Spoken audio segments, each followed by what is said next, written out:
乡亲好，欢迎大家收看村民大会，我是王小琪。村民大会基本有来讲一个题目是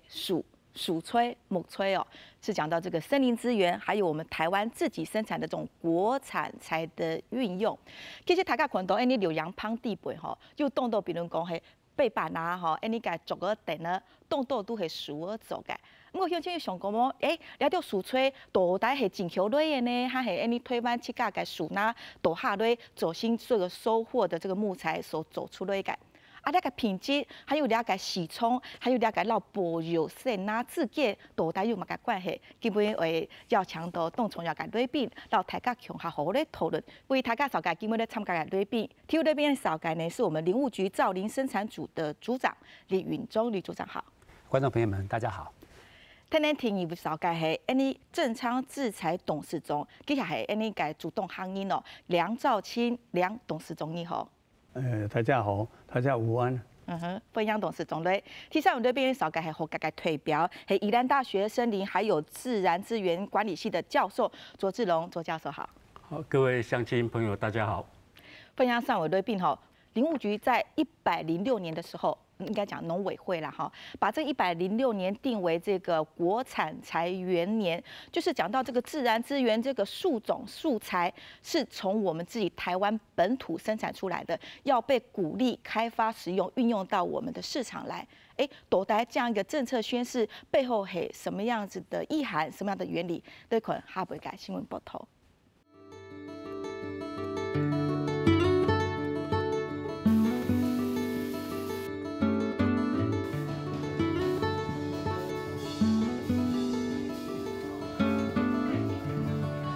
明下個片看，係咪有鄉妹到台中發布後里人氣國產材台灣館，只係用上批嘅樹來做一個簡單嘅場館。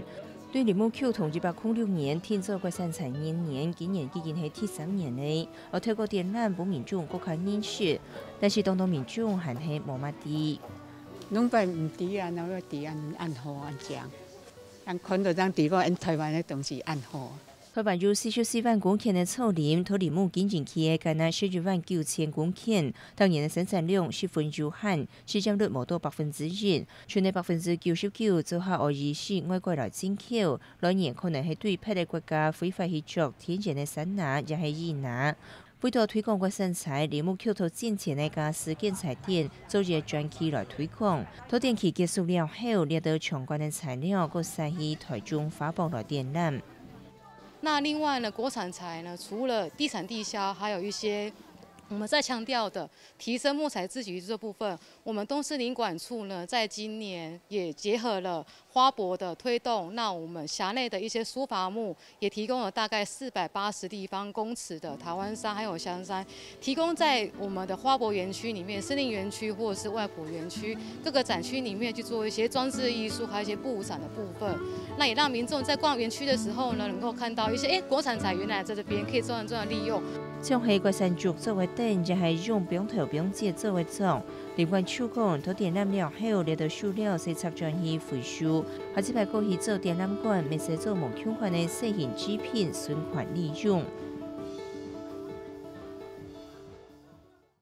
僅僅吼，那個樹吹，這個木頭是一個好感度很高的一種材料吼，給人家很溫暖質樸的感覺。對下個洋片就有一個阿爸咪講，哦，唔地台灣有安和深山安和個樹吹哦。我們台灣也被稱為是森林島國，因為我們的森林的這個覆蓋面積其實就超過國土將近要來到60%，6成以上都是森林，所以這個面積是排在這個世界前10名的哦。所以我們的這個島不缺乏森林資源，那我們的這個看到這個林木的蓄積量3.6億立方公尺，這都是在世界各國來講是名列前茅的。看到這些綠色深淺不一覆蓋的，當然就是來自於這些林種的不同啊，包括像針葉林、闊葉林、竹林、混搖林這些綜合的。但是你看，就去到了將近這個一半的面積。那天然林當然是佔大宗，佔了80%，人工林呢是20%。所以這個部分其實看起來，我們台灣的這森林資源相當豐富，林木的量也是夠的。那李組長，剛剛我們在影片講到說，現在政府把它在這個106年定为这个国产材元年，也是希望做一个政策宣示。这个是元年第一年开始，我们要来正视国产材的这个资源。请问我们国产材的这个使用的这个区域分布是应该是在人工林这一块吧？天然林不砍伐，这是好像是全球基本共识。那我们林务局有去盘点说，我们现在台湾可以利用的人工林的区块在哪里，面积是多少？有去做过这样的清查吗？是。其实台湾地区一年大概使用的木材大概600万立方公尺哦，其中大概只有5万立方公尺是台湾本土供应的，也就是所谓的国产材哦。是。其他的99%，超过99%都是所谓的进口材。这维持多久了这样的状况？这个大概是从民国80年的天然林禁发以后就已经是这种情况哈，而且情况是越来越的严重哦，就是我们的本土的产业链几乎就已经是消失殆尽了哈，一些林产业也都萎缩了哈。在规划这种发采区域化，第一个我们会考虑到这是不是对周围的一个环境会造成有很大的影响哈。然后第二个我们会再考虑到这个环境是不是有这个发采部分会不会有经济效益？要是离路很远的话，根本没有发采经济效益的话，根本也不需要去动它了。那大概是海拔几公尺以下会做一个规范？我们目前大概规范部分的话，大概是设定是海拔1500公尺以下哈才进行人工林的一个发采。是，那量呢？有没有统计？量的话，其实我们现在只有一个比较大的面积的数字的哈。我们在153万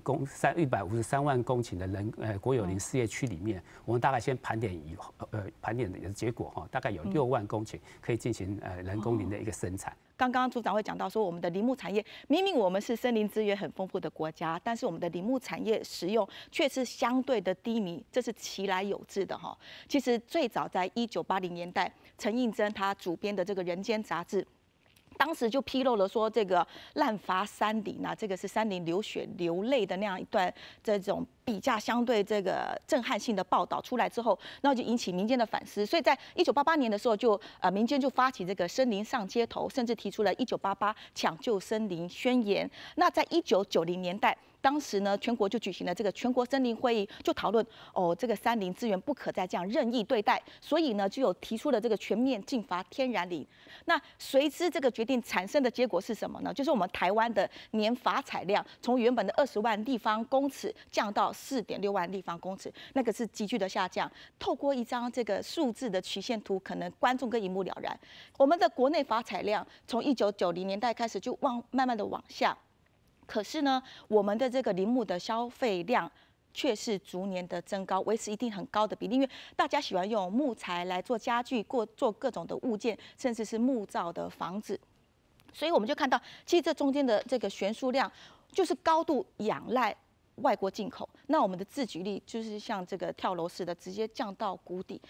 董事长，你其实入到山呐，来开呐，来使用了就数吹。你去甲进口掠到烟来看哈，从一开始这个天然林禁伐一直到现在，在产业界，比如讲从你走改了解制裁所来讲，了解产业方面很经济很萧条啊，这几年的这种一路下降。林务局嘅草林来讲，完全只是扮演道理啊，是停止的咧，冇我哋揭发嘅标收嘅啦，就你啊种咯疏伐木，都该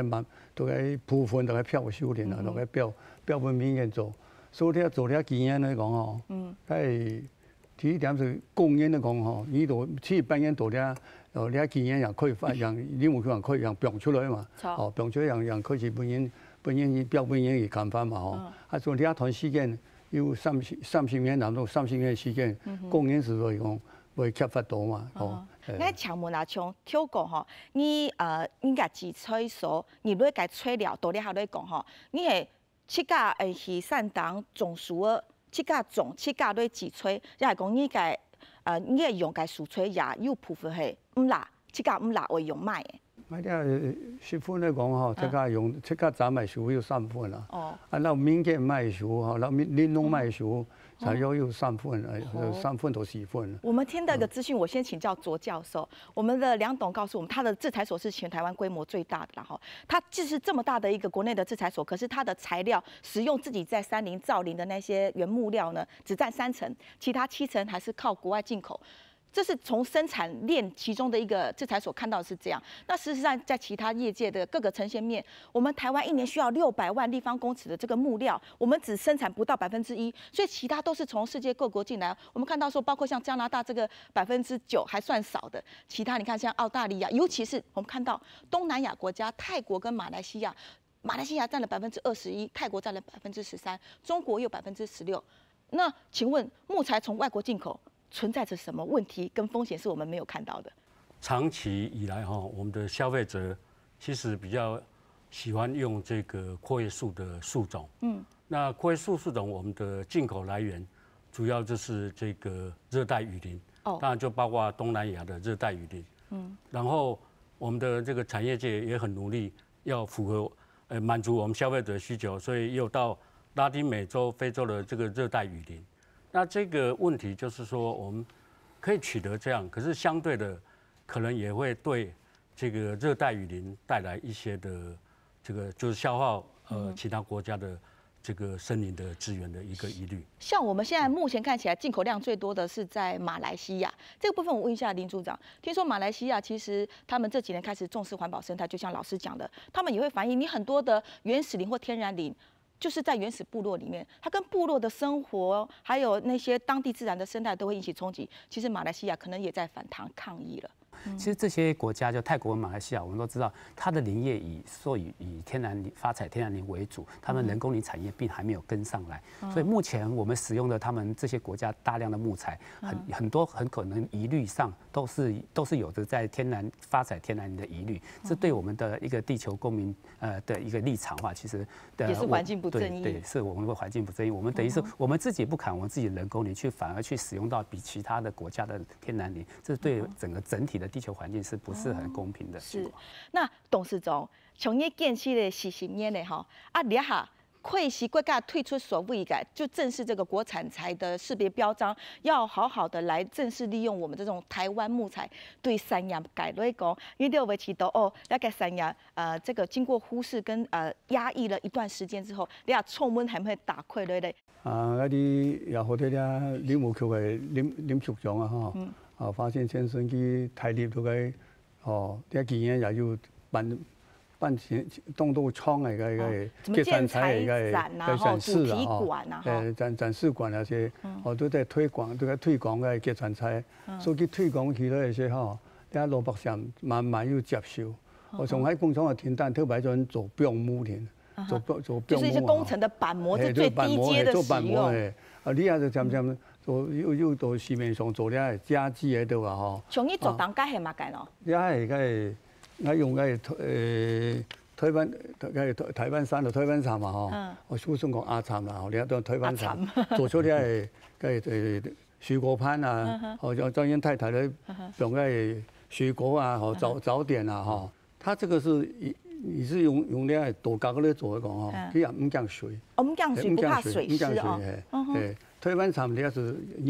人參種嘅，阿杉嚟講，日本人佔到台灣嘅時候，佢但日本人用嘅柳杉咧種台灣嘅樹、草林樹啊，其實唔敢日本嗰啲台灣樹做體驗樣啊，是當嗰啲台灣人攞阿杉。但是日本人講阿杉是真係厲害，台灣杉嘅是。如果我們透過政府，比如說掛上一個台灣木材這樣子的一個國產材的識別標章，就像董事長在修紅，不管是一些家具，或者是建材，或者是一些小物件、工藝品，都非常適合哈，動口的東西，該搞修。那教授，你桌上那個好像是類似玩具的那種拼圖，這又是什麼？可以給我們介紹一下嗎？它這個意象叫做會撞到月亮的樹。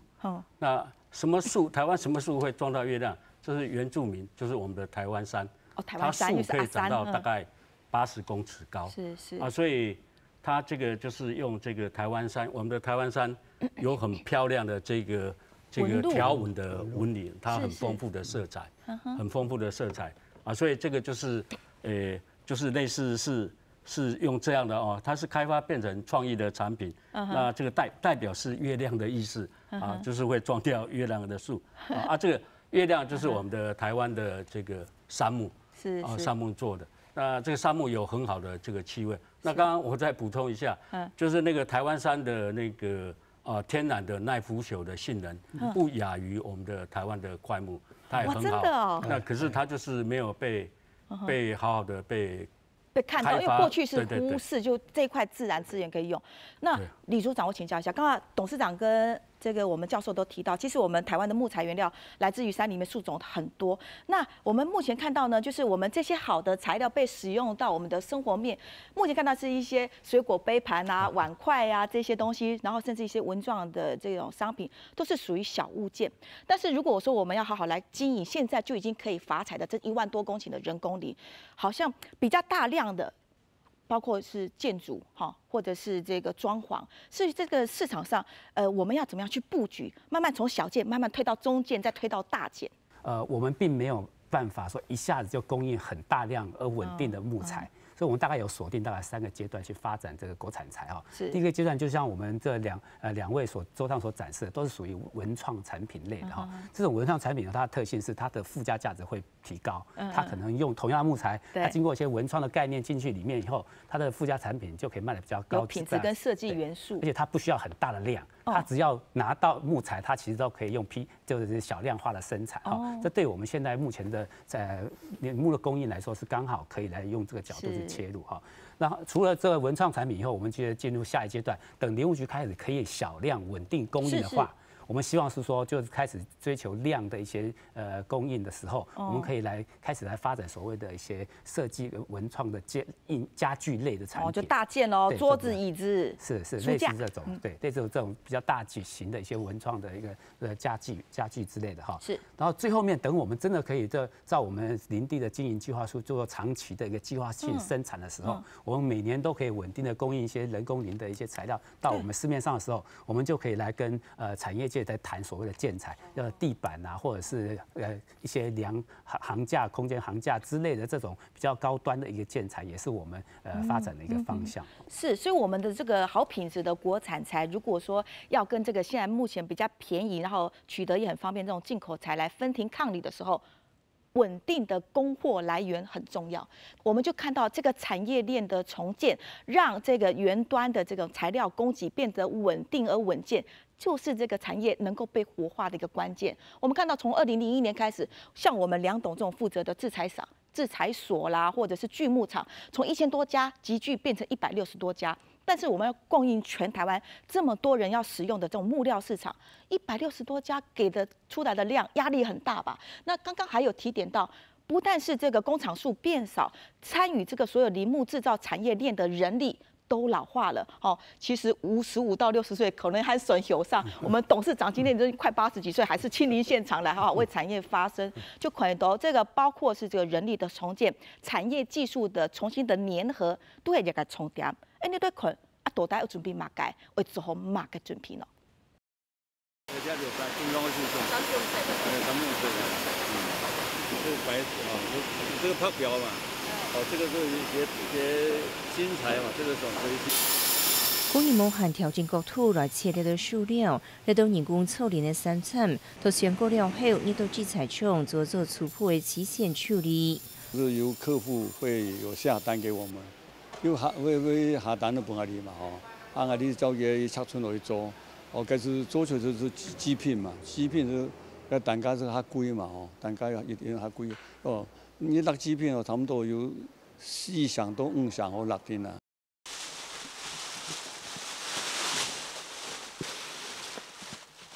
对民国59年开始，都主动的3项措拿，梁秀清种的树就要由台湾产、柳产、含有福产的3种，就要来做两处来到建材，并头并接都处理过后，还无做工体种的建筑板模。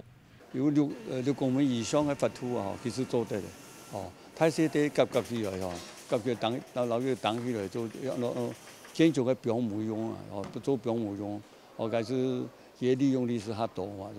所以讲你让那参谋也后处是讲下脚料有利用的加起啦伊讲那插手的讲伊下脚料伊是较无嘛个风牙嘛。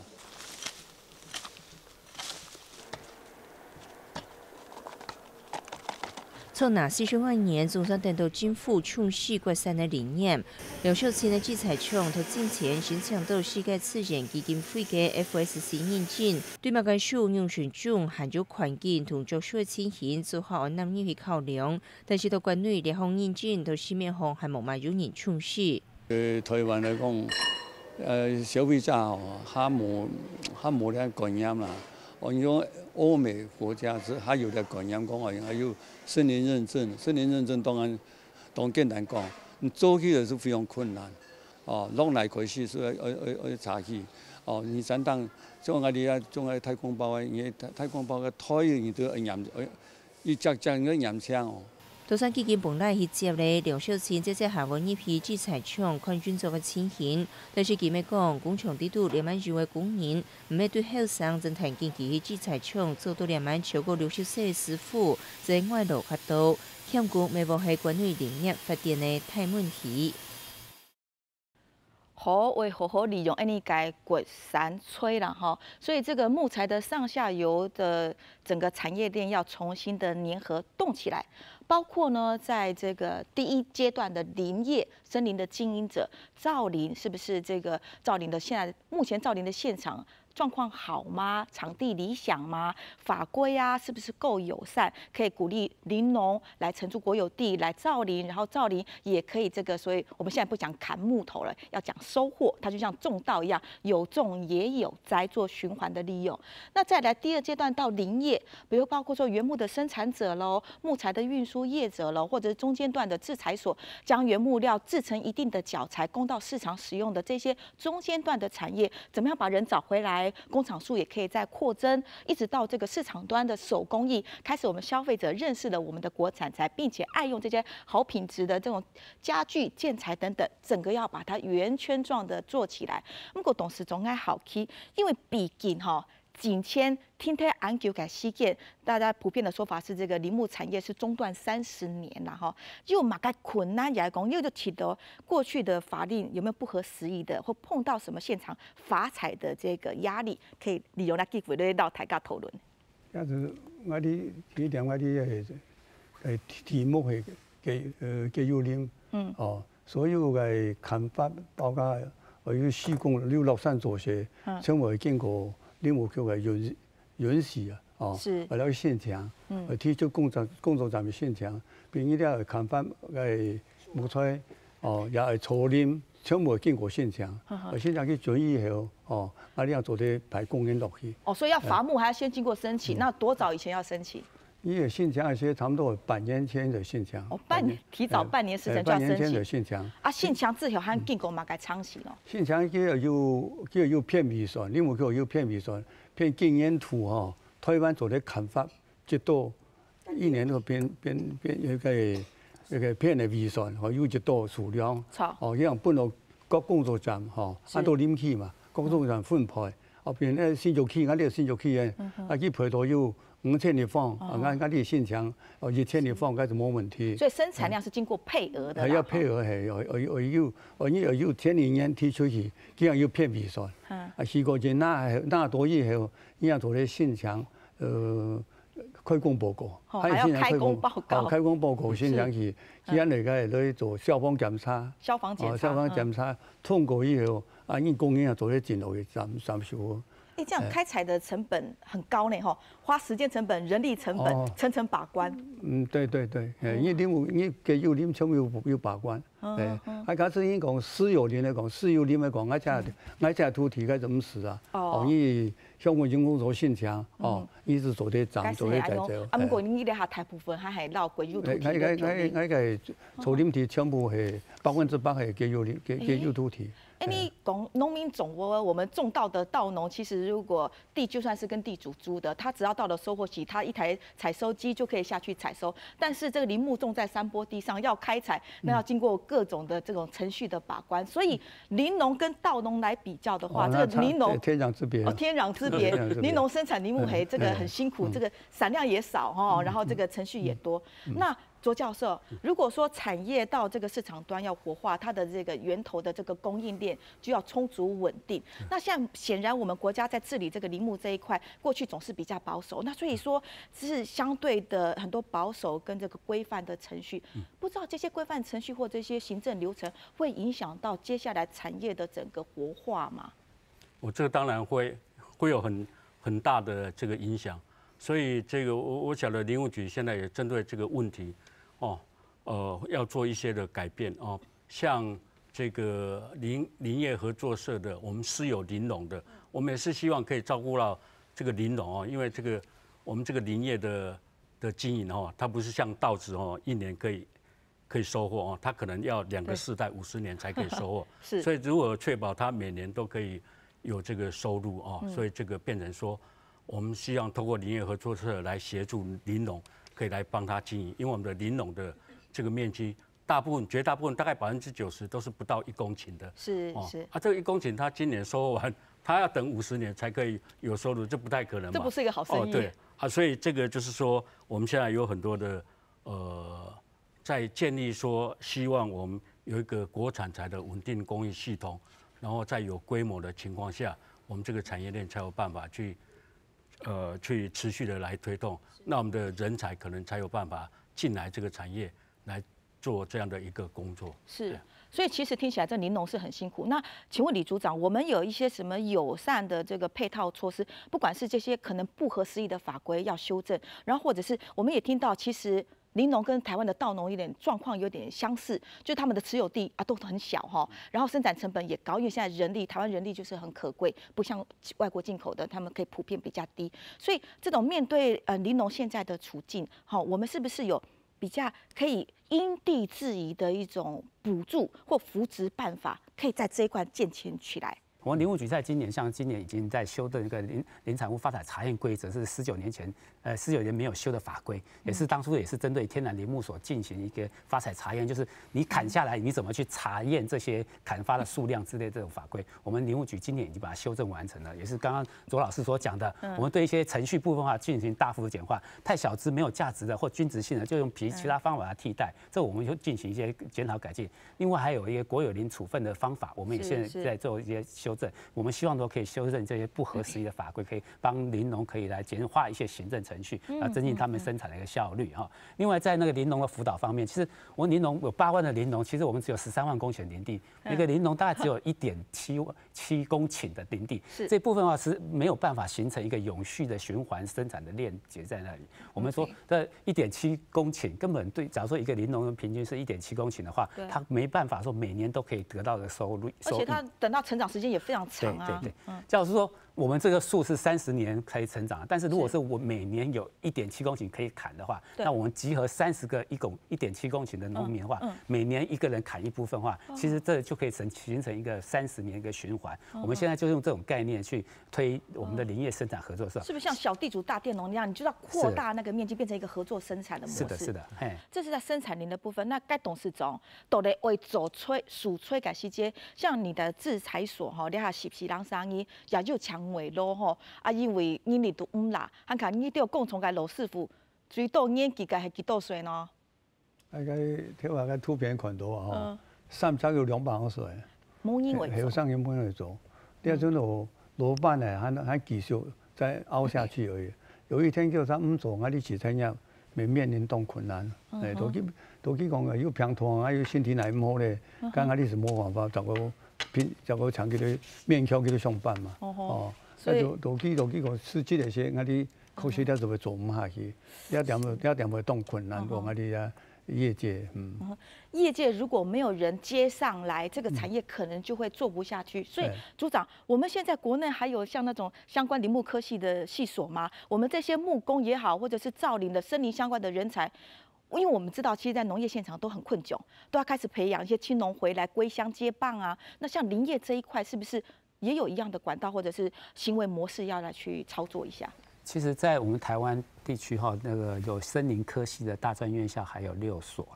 然後但高职部分的话，就的确是比较弱。但目前盘点下来算，大概只有4所左右啊。但是高职所培育的能力，是我们林业基层工作很重要的一个主力人员哈。但是如果现在我们就是想把这些透过我们的一些教育训练哈，或者是产业界的来链接，希望可以把高职这一块的一个生产力哈，可以投入我们林业。我们也是在今年度林务局跟左老师跟林业技师工会合作之下，我们是在竹东会成立一个林业的一个培训的基地，针对一些老经验的一些师傅部分的话，我们都会请他的把他们的一个经验把它记录下来，用影像啦，或者是书本，或者是实际上带实习方面的操作课程，希望把这些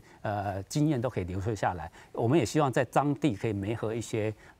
年轻的一些学子哈，就是就像我们的一些高农啊，有志成立投入我们林业工作人哈，可以来一起来上课。我们希望从这方面的能力才开始来培训。我们真正看到了个积极性啊吼。你也想到讲，其实都你二种生法用到来个蔬菜个机会都大有多么？我们一般的消费市场大众对于这种木料存在什么样的感觉？我们又使用多少？你看到吼，其实世界当年达3年平均个那个蔬菜个消费量，我们就是讲1人1年以立方公尺的这种单位面积来算的话，先进国家可以来到1.20这样子的一个立方公尺的这个量啊哈。那开放中国家是0.45，台湾是0.67。这个问题我先请教左老师，为什么使用木材可以来看出国家是先进还是开发还是落后？怎么会有这样差别？木料是人们日常生活品质的一个指标吗？因为假如说是以北美或者是日本或者是欧洲，其实他们的那个木结构房屋的所占有的比例，大概像日本大概是50%，一半呢？对对对。那像欧美的话，美国的话大概有90%。这么高？对对对，我常常看到那种木勒建筑，又美又温馨的那种。那台湾的木构造建筑，因为台湾的地理环境、台风、地震的因素影响，所以它的木构造建筑大概是只有1%。可是我们回想去，我们大概民国50、60年代那时候还有很多的木房子或者是竹屋，对对，我们客家人的那个当然它这个木构造房屋，它是有它的对我们生活可以调节我们的家里的温度、湿度，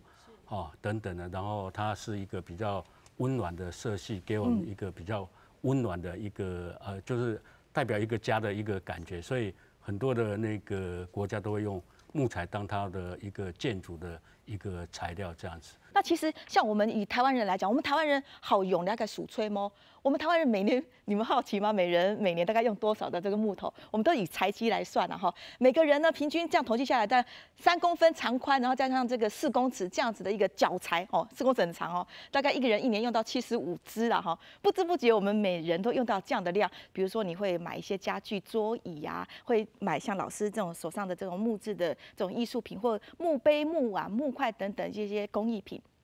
不知不觉中，我们都会倾向使用，而且这样子的一种对木料、木材的使用的这种倾向，可能会越来越增长跟普遍。以整个世界木材消费趋势来看，我们看到它只有年年的增高。从1960年代到现在2010年代呢，大概这算起来50年间，从19亿立方公尺生长到50.69，将近51立方公尺，大概2.6倍、2.7倍左右，所以这个全世界对于这种木料使用的这个需求是增加的。所以这个从它的整个趋势来讲，我们是不是应该也要把握住这一股潮流？因为我们台湾本身木料品质就是非常好，甚至不亚于日本，不亚于欧美。只是我们在把这个市场打开。所以我要请教卓教授，就是我们刚刚讨论了很多，知道说我们现在国产才开始被正式利用。可是对消费端来讲，这个生产端跟消费端好像中间有一点媒合不是太强烈。其实问很多消费者，他分不清楚进口跟国产所以这个包括生产跟消费端的这个交易平台的建立跟媒合，是不是也是现在很重要的一个工作？对，这个就是我今天来这里也是很重要的目的，就是要来推广国产材。是。那其实我们木材跟很多的我们的一般的产品，消费者比较不会去接触到，比如说像梁老板这个东西，这个木盘子放在那个店里面卖的话，人家也不晓得这个是台湾材，台湾的木材，除非他贴一个像我们刚刚的那个 识别标章 logo。对，所以我就是说，这个如何让消费者可以知道这个国产材，爱用国产材的话，那可能我们这个标章的这个制度，可能要麻烦这个我们林业主管机关，对，或者是我觉得有些事情可能横向的连结哦，因为这个事务有些可能是经济部的应该要来协助的一个事务，这个可以透过这个标章，或者是跟我们很多的比较大的卖场来那边呈现。我们知道有 CAS 的猪肉，对，我们消费者都知道，可是你说有 CAS 的木材，没有人知道；有台湾木材，也没有人知道。就是这个 logo 还没有很广泛的、普遍的达到。所以李组长，我们像比如我们去超市买一些农产品，优良农产品我们都是看认证标章，你甚至讲到高端的有机食品，其实那个有机认证都是很那品牌价值是跟认证一起走的，所以政府对这些要从事优良农产品生产农民也有一些认证补助的机制、辅导的机制。以我们现在这种台湾木材的这个 logo， 好树。然后外面是一个圆圈，大概可想而知就是一种循环利用的概念了哈。所以这样子的一个认证，怎么样普及到我们现在的这种材料上，在市场上推广？是我们台湾木材这个我们叫做产地的一个标章哈，就是我们最主要它背后有2个意义。就是怎样可以得到这个台湾木材这个标章呢？第一个，他要参加我们的一个生产履历的验证制度。这还真的有生产履历啊！我们有推一个台湾木材的生产履历，只要他参加我们的一个履历，它的一些木材生产来源都是可以追溯的，而且它的原物料的一个数量都可以管控的。我们就会给他一个 TAP， 就是可追溯的一个木材盘点。这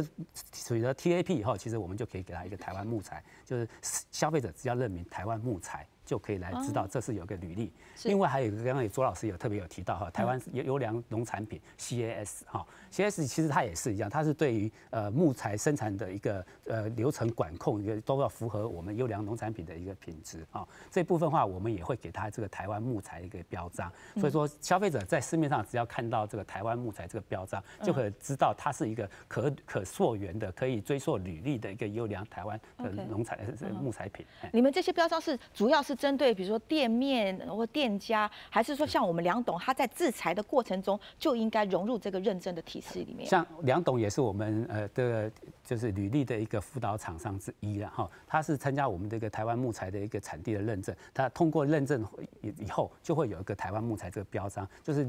等于是正常制裁厂所生产的一些产品都可以来用这个台湾木材的标章。另外我们也为了使消费者来知道我们有这个标章，而且何处去购买哈，其实我们有建立一个台湾木材网哈，这是一个资讯的平台网站，它上面有所有的我们的验证的厂商的名单都在上面哈，可进入台湾木材网哈，可以在上面得到一些厂商的生产的资讯。另外，除了厂商生产资讯以外，其实林农一般很需要的一些服务，像其实林农现在都是老化的一个状况之下，一个60、70岁的老人家其实是不可能去拿着链锯去上山去做一个林业的工作哈。对。其实我们这边有成立一些像代耕队的一个服务。是哦。是，就是透过这个网站去媒合，可以说你有什么移民的需求哈，请人帮你砍树啊，请人帮你种树啦，这些在里面都可以得到资讯到媒合。如果你这个木材必须要生产，已经要发财的阶段，你要卖给谁的话，其实你可以在上面去展露这个讯息，然后一些买家就可以来跟你联络哈。当然，一些厂商卖家部分的话，想取得国产材的一些来源，也可以在这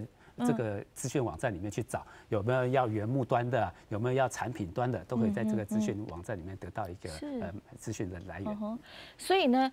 永儿要如何说服业者来采买我们的国产材？如何让业界可以使用这个，就变成很重要的一件事。因为我们现在国产材现在正在这个重新准备的阶段，它的整个规格化可能不像外国进口大企业的那么整齐。那现在进入市场端了，包括像我们两董事中，了到又品质挂保证嘅材料，永儿不入杂入改内容，都係弄从一个关键。你国内群下边嘅保托係群，我们怎么样说服业者来使用国产材？行业办公室万内时看得到入数不用常见，公共企业架行未看得出系用三餐来做材料。做针对空气循环的厂商讲，调制用国产的素材来常见，除了做自家商品的细型示范基地，没系味道而支持国产材。我为什么到国外绕了一大圈，然后花了很多的能源？然后来用这样的材料，所以当初我们就想说，台湾自己有很多很漂亮的木材，为什么我们不用？就说到花莲太旱的总经理蔡明义，希望到台北的都市地图寻到太自然的感觉。办公室地图调制用数不用来常见，虽然对成本上来看比一般办公室常见时的钱较多，但是跨国运送产生的碳脚奖，其实造成的环境成本还较高。那反而我们用这个台湾山来讲，其实成本并不会说比较便宜，甚至会比较高。可是对我们来讲，我觉得说你能够把一样台湾的产品放在自己的办公室，给员工能够享受最健康自然的环境，这是我想应该是必要的。所以基本上当初是这样的想法。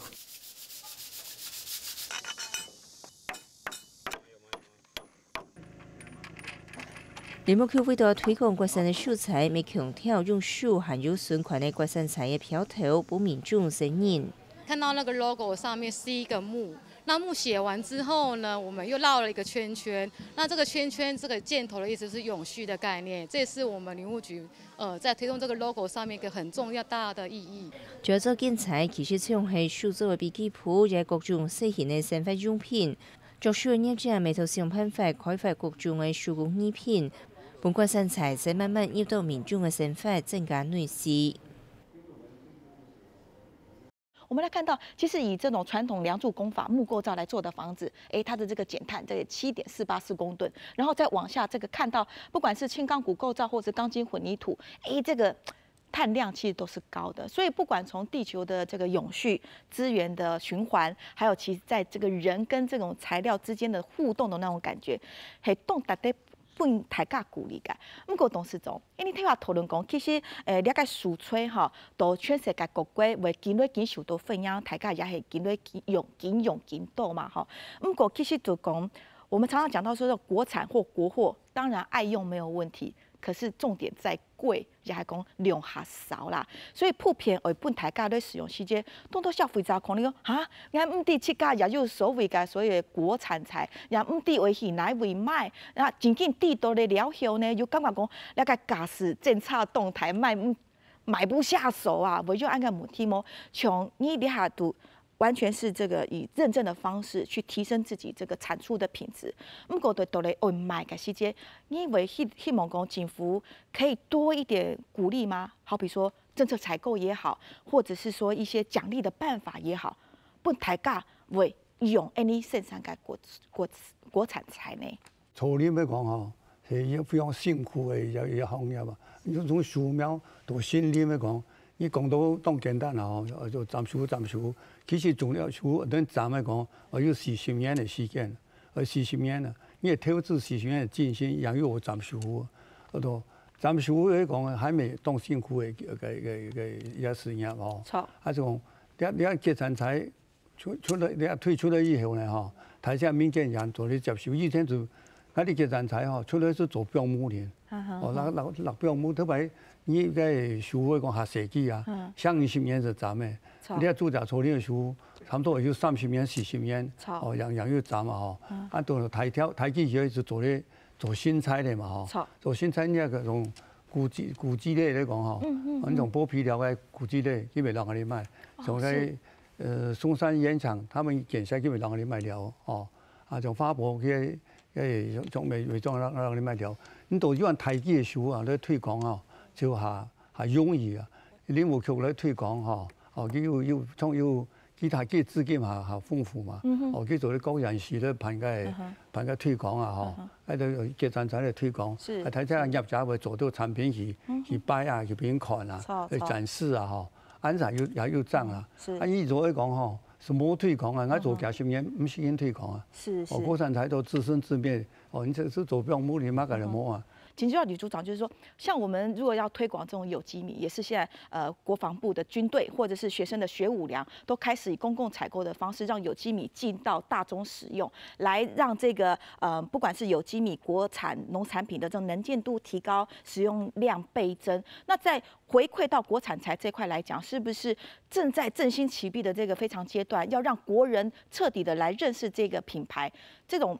比较大量的这种使用，也是我们鼓励的方式吗？最主要我们就要形塑我们国产材有哪些使用好处上的一个形象问题。在我们去年的建材展里面，我们就推出来就是爱用国产材的10大理由。我们在形塑我们国产材用国产材有哪些好处哈？其实有关心地球环保，或者是其他的一个在地文化或者经济的这些消费者会买单的哈。那你打广告某种程度像是道德劝说啦，是一种形象的营造。不过业界买单吗？是，目前我们是先形塑国产材的形象以后哈，另外我们当然是有政府一些配套措施啊，例如像我们刚刚所讲的那个台湾木材的标章，我们推出来以后，其实国产材就可以识别的，可以识别的状况之下，其实我们在政府的公共工程采购里面，我们已经协调工程会在采购工程契约里面可以来勾选指定使用国产材。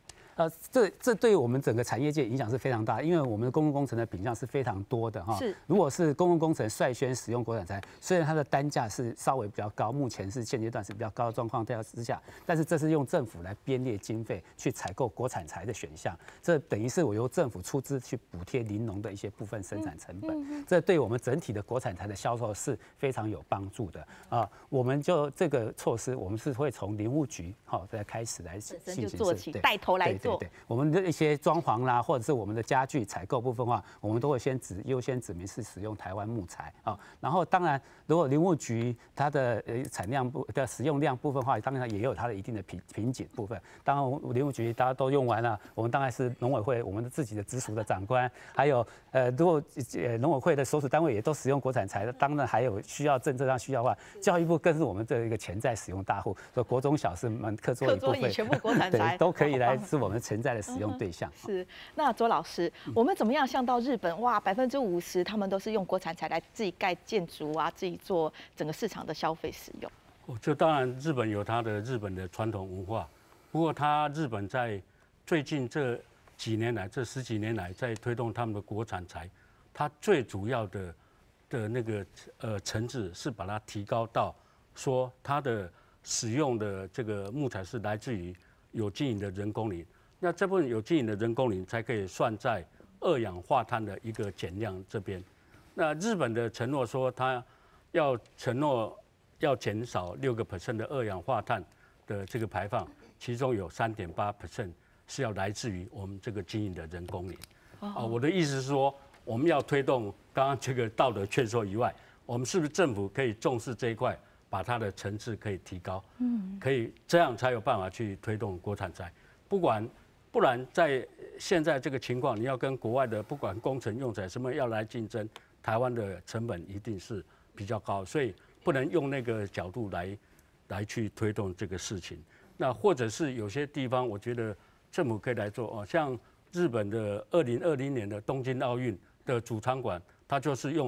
标榜就是用他们的日本国产材来盖这个。那我也很希望说，我们台湾有一个比较大的公共建筑物，是由我们的台湾山来盖，或者是搭配我们的杉木来盖成的这样的一个国产材，它就是有这样的让民众可以直接可以了解这个国产材的这个好这样子。而且其实老师，我们客家庄以前桃竹苗或者是到南投高雄地区，我们的相思树林种的很多可是我目前看到产业上的利用，大部分就是传统烧窑拿去做木炭。那像这种大宗的，包括相思木，甚至是我们客家庄的竹林，是不是都应该好好的被运用呢？对，主持人您这个讲得很好，你就是专家。没有，老师才是专家。那个相思树早期当然是因为它的燃烧热值很高，所以适合去做那个新炭材，然后它的耐腐朽性也很好，所以去做矿坑的贮材。可是现在不一样了，它现在的价格在我们国内比那个柳杉、台湾杉的价格都还要高。那因为它这个颜色很漂亮，耐腐朽性也很好，那可以做家具。那现在有很多人去把它做成乐器的那个乌克丽丽的背板等等的这样的一个用途所以它其实可以就是说可以朝一些比较高价值的那个木质的产品去发展。是。那因为相思树可以长在我们比较贫瘠的地方，它都可以生长出来，然后它的这个密度也高，强度也很好，是一个很好的一个材料。那它又是生长在低海拔的地方，那我们对于这个我们的那个环境的冲击，它低海拔冲击会比较小，所以是一个值得推广的相思树。那相思树除了木材可以用以外，它的树叶还有那个花等等的都可以来去提炼，变成一些抗氧化的一些的保健的一个功能，所以是可以全株利用的一个我在讲说也是一个台湾一个很重要的一个宝了，是台湾的相思树。那竹材的话，它的特点就是4年就可以用了。哦，比较发展期，时间比较短，对，是。那你不去经营它，它不会好好的，它会衰老，所以衰老很快啊，所以应该是要好好去利用。那目前也就是面临我们这个竹材要去生产出来的时候，对，也是有没有人去。对啊，你应该竹园也要管理啊，对不对？所以那现在又都就是衰皮了之后，这边从它生产端就要把它再巩固起来。对。那这个就是竹材的产业链，我觉得也是我们除了那个木材之外，要非常可以值得去开发的一个产业。是。因为台湾比起很多的这个国家，这个竹材是一个很宝贵的资源。陈蒙教授所提点到的，台湾作为一个森林王国，它森林丰富的资源又动豆捆豆，现在经过盘点清查，再好好的准备利用，到市场上建立品牌，了解生产链，我重新建立比对。所以董事长，其实你它这种捆豆了解推翻个凸啊，我们就讲到说这种咖啡色的哈，深浅咖啡色的是竹林或竹林的混淆林，细板蒲下豆哈，从你个偷种苗一直到推这种南条故乡啊，两片冻盘蒲呢，又这种针叶林或针阔叶林混淆林的下豆，你下政府的全面盘点出来，希望讲了解自然做得做用修改利用，你其实下家种挑过。你老主讲对树吹利用土度冻过嘞啦吼，你下洗腿夯到俩拍下，有系冇求用人为伊个洗腿，迄个温创温系打溃落个，所以希望讲咱好嘅材料做得够好好的利用，去到了个时间点，因为你建起的是实验，好嘅讲见你要经过，唔好嘅讲见你也系经过，到你下全面来复述吼。草林是一项非常辛苦的一项事业嘛，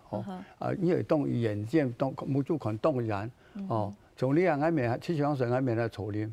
我见面来草林，来草林，所以我你草林唔会想到讲，我你係咪想唔到，我怎麼會走個草林？所以我你要有勇氣、經驗的盡心，而有啲盡心做下去行業台人要數我，台人要數我用，冇個要因仲係點解想唔到，我怎麼可以做咧？我容易放棄，我解就唔好。所以你係盡心嚟講，永久是做下去。所以你喺台灣嘅木材講，唔係講唔好用。但係即刻唔啲好用嘅時候，唔啲好用。你睇埋進口嘅木材還便宜啊，因為台灣嘅地點嘅工資貴，工資貴。我所以你生產嘅木材講，即係工資到木材掉嘢的，我即係收嘅製品才落得嚟啊。所以而且因為該時間動從一推穿，所以那個政策聽出來放鬆，要更具前瞻性嘅整體的規劃，才係產業嘅希望啦哈。好，謝謝我們董事長。那李組長，最後就是剛剛我們的董事長他語重心長的提到，以樹木的年齡跟我們人類的年齡來比較的話，這種造林跟這種林木利用資源利用的這個年度的那個單位哈，其實要代代相傳。所以以這種我們國內林木產業國產材的這個前瞻性計劃佈局跟盤點，今天的結論。其實林業的專業就在這裡哈，就是林木是一種比較長期的一個經濟作物哈，它的生長期真的是蠻長的，可能從就是梁老闆講的，可能是下一代、下2代、下3代才可能來收穫這個林木哈，所以我們在這中間的過程裡面哈，到林木的種植到一直它的一個發財哈，其實可能中間的一些福利管理或者是精密的一個收穫計算是展示林業專業的一個好的機會，也是它的林業人員的一個專業背景部分化。我們林務局也希望是說，在這部分可以跟一般的林農來一起成長哈，然後我們可以把當初新生林產業，然後漸漸把它恢復起來。特別強調是，其實林務局目前是並不强制的追求所谓的木材自给率。我希望是说，当初我们的一些林业的生产循环链，或者是我们生产作业方式，或者是我们整个一个山区资源利用的方式，可以得到大家的一个共识或者支持以后，我们林务局在逐渐走稳这一步以后，再渐渐的把整个一个木材的一个产业链扩大，然后这时候才在讲所谓的自给率的问题。我们希望每一步都可以走得稳、走得好，而且资讯都是公正、透明、公开的一个情况。